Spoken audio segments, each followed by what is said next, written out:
everyone, my name is Desola. I'm a fashion designer and you are welcome to my channel.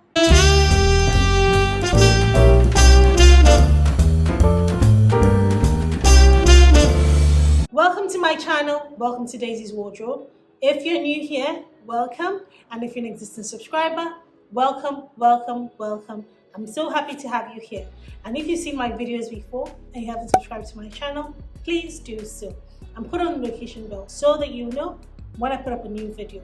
And I'd like to say a big thank you to all the new subscribers to the channel. Thank you very much for subscribing. I'm very grateful.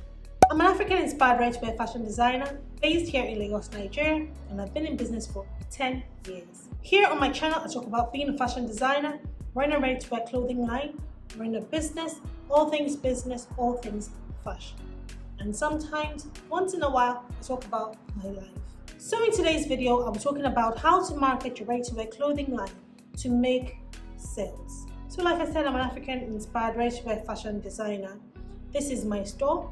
I make and I sell contemporary African-inspired ready-to-wear clothing for women, and I sell all my designs here in my store.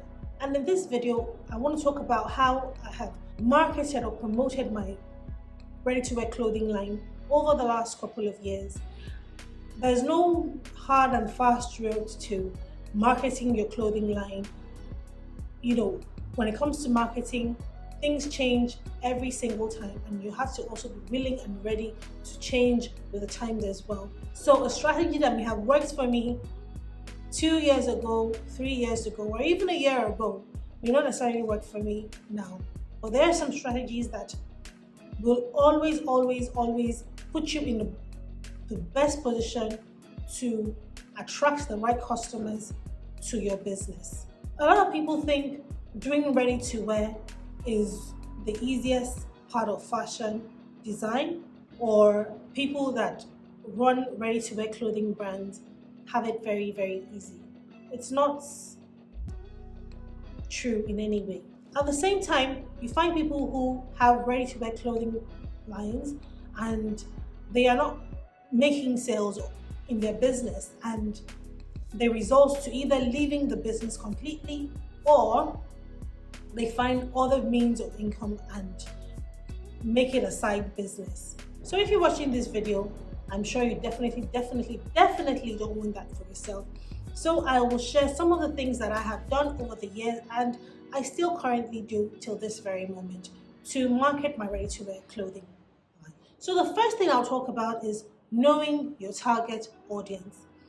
If you've watched my videos before and you've watched quite a few of them, you will know that I talk a lot about target audience. Knowing your target audience is very important. It's literally the most important thing in business. You need to know who your target audience is.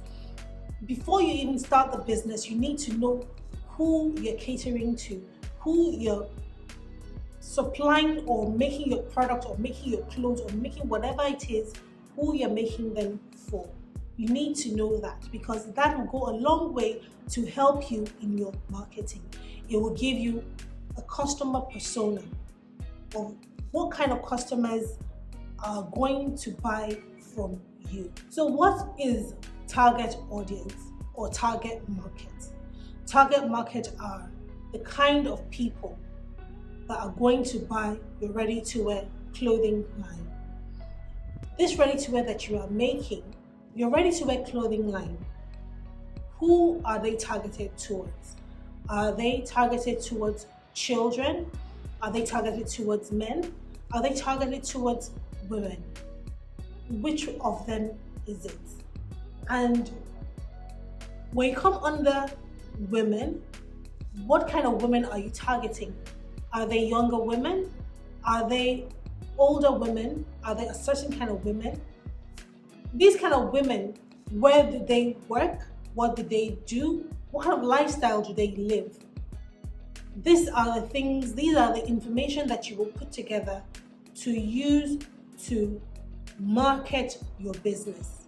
Because when you know who your target audience is, you're able to tailor your marketing strategy towards them. If your target market is for women corporate women, basically women who work 9 to 5, who are in the corporate world.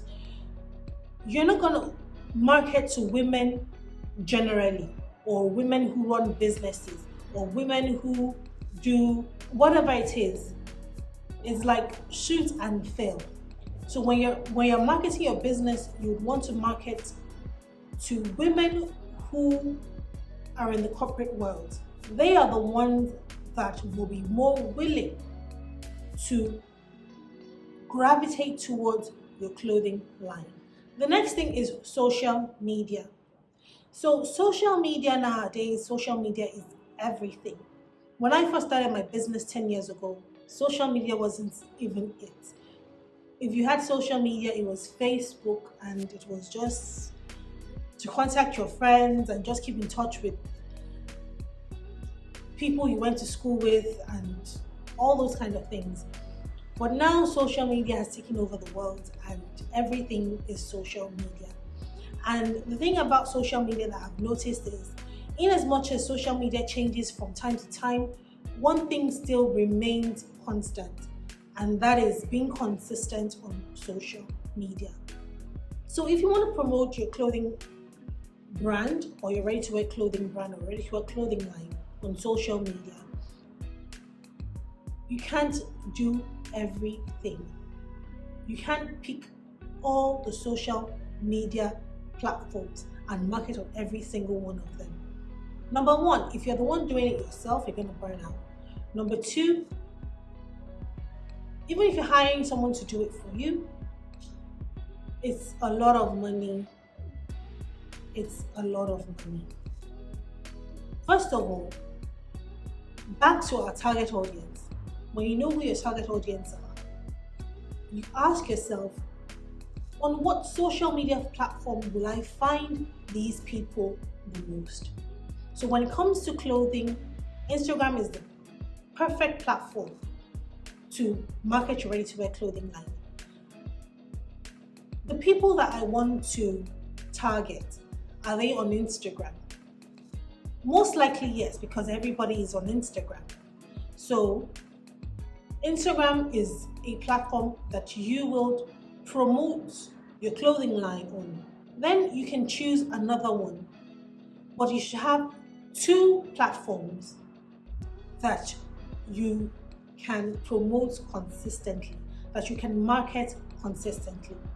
Not that you will market your business today, then you will not market your business until another month because you are so busy on one platform that is doing well, and this platform that is not doing well, you're not really paying much attention to it because you're not getting the engagement that you expect, or you're not getting the returns that you expect, and then you're just all over the place.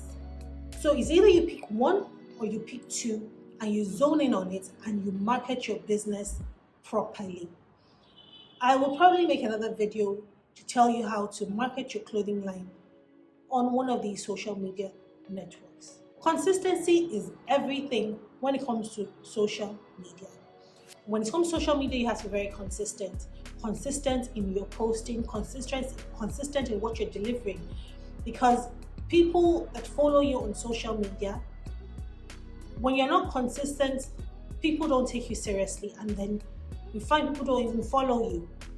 When you're consistent and you're delivering, people begin to notice you.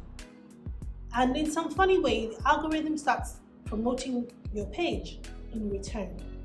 So that is why it's very important to pick 1 or 2 platforms where you can promote your business or market your ready-to-wear clothing line consistently. So the third thing is that fashion business is a business that is very competitive. It is highly competitive.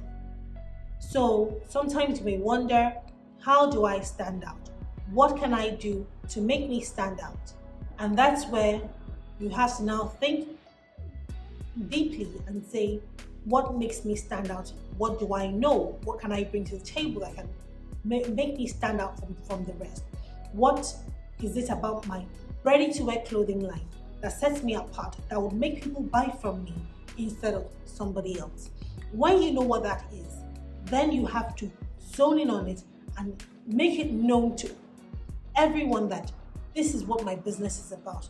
this is what my business stands for. It doesn't necessarily have to be a product or something. It could be anything. It could be your customer service. It could be the way you take your measurements and the way you do your sizing. It could be the type of fabric you use. It could be anything. So you make that known and let people know that this is what your business is about, and this is the reason why, or this is one of the reasons why they should buy from you instead of going somewhere else. It's not something that you just let them know that once and then you move on from it. It's something you have to keep on reiterating to people. So for example, I'll use myself as an example. I sell African prints.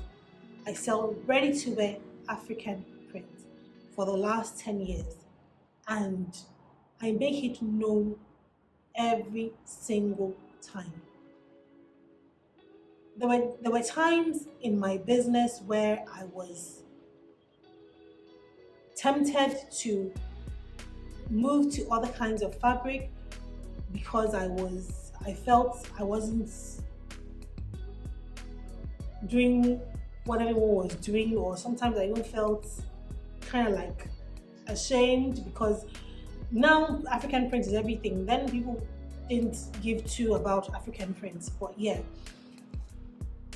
But when I got over myself, I made it known in everything that I did that my business is all about African prints. Yes, the name is Daisy's Wardrobe. The name has nothing to do with African prints, but I stayed true to it. And when anybody that knows Daisy's Wardrobe, when they hear Daisy's Wardrobe, they know fully well that Daisy's Wardrobe is African print. So now, back to social media. There's something that, people do, and it's very, very common, and it's because of lack of knowledge. I've been guilty of it before several times, but over time I got over it. And that is, selling. Every time you post something on social media, is come and buy.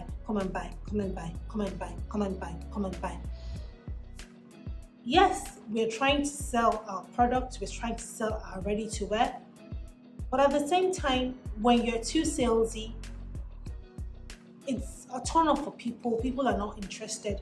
So even when you have something different to post that is not salesy, once they see you or they see a picture from you on their feed, they don't even bother reading the caption. They just swipe up and they just move on because they know that, okay, she's selling something, this is what she's going to sell again.